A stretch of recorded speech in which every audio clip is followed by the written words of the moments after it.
hate my alarm. I know what you're thinking. Gemma, why on earth would you play everyone's least favorite sound?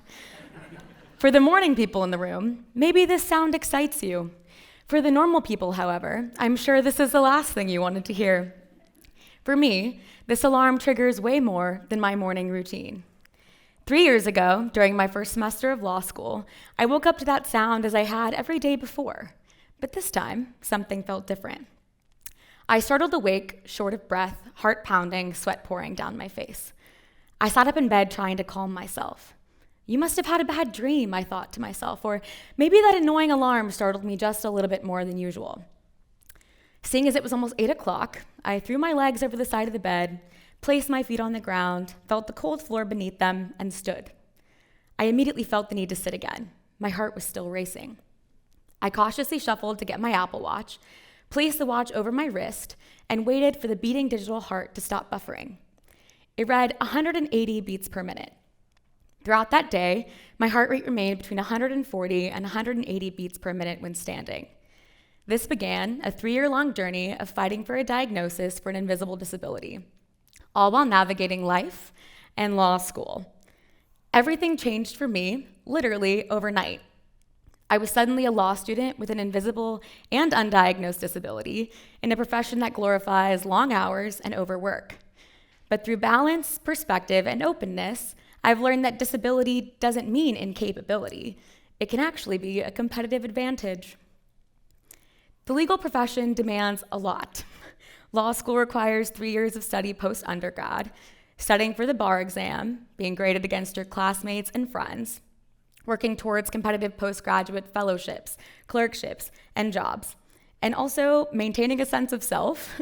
You're expected to be intelligent, charismatic, hardworking. But not only that, employers want you to have hobbies and fun stories to share at networking events. And on top of this, and I know this may shock you all, law students are humans too. They navigate grief, breakups, illnesses, general exhaustion, all while trying to stay engaged within their community. As a result of its rigor, the legal industry often attracts high-hustle individuals who want to make a difference. But I'm certain that none of this is even really unique to the legal profession, and that lots of other professionals face a similar level of expectation. Or maybe you just relate because you aced your states and capitals in the 5th grade and have had the hustle bug ever since. But as a law student with an invisible disability, I have struggled to separate my self-worth from my ability to produce work output. The past 3 years, I have found that I can thrive in high-hustle spaces despite being disabled, thanks to balance, perspective, and a sense of openness. I'd now like to discuss each in turn, beginning with balance. Nearly 3 years after my first appointment, I was diagnosed with postural orthostatic tachycardia syndrome, or POTS. POTS has no known cure. The available treatments only mitigate to varying success the skyrocketing heart rate, tremors, fatigue, and other not-so-fun symptoms that occur when standing. Hence the whole sitting during a TED Talk thing. Basically, I'm allergic to gravity. Before I got POTS, like many busy and high-achieving individuals, I often forgot about my body and would experience burnout. But getting POTS has forced me to both slow down and speed up. I often complete my assignments for the school week on the weekends so that I give myself a buffer during the week in case I feel sick. When I have good weeks, this means that I get to go home and watch really bad reality TV or knit. And on my bad weeks, it means I get to listen to my body and rest. In a busy industry like the law, practitioners often sacrifice their health for their work. People with disabilities generally do not have that privilege. Whereas many law students feel guilty for taking a day off, I see it essential to my ability to function.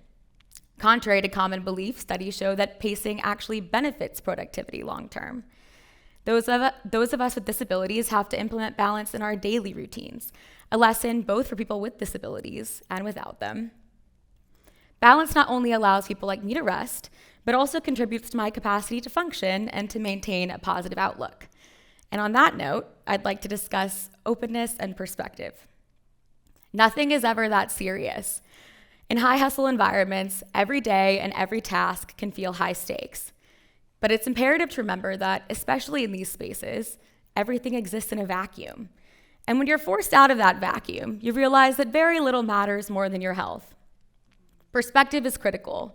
When your priority isn't just your work product, you're better able to produce and have a greater likelihood of developing a growth mindset after making mistakes. Keeping a healthy perspective on what matters has allowed me to pursue my passions while also prioritizing my career. It has let me enjoy my days with more moderate symptoms as I thrift, spend time at the pottery studio, or invest in my personal relationships.